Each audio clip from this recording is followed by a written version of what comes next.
welcome to this channel. In today's video, I am going to show you how to turn on the fast charging on your Android phone. To do that, just open this settings app on your phone. Now scroll down and look for battery or device care. Now tap on this battery and device care and now tap on battery. Now scroll down and you can see the charging settings. Now tap on this. Here you can see the fast charging. Just toggle this on. If your phone supports the wireless charging, then you can also turn on from here. So I'm just turning on the fast charging and that's it. Now my phone will be support the fast charging mode.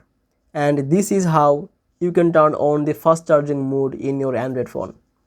So if you think this video was helpful, please like, comment and share this video and subscribe this channel for more tips.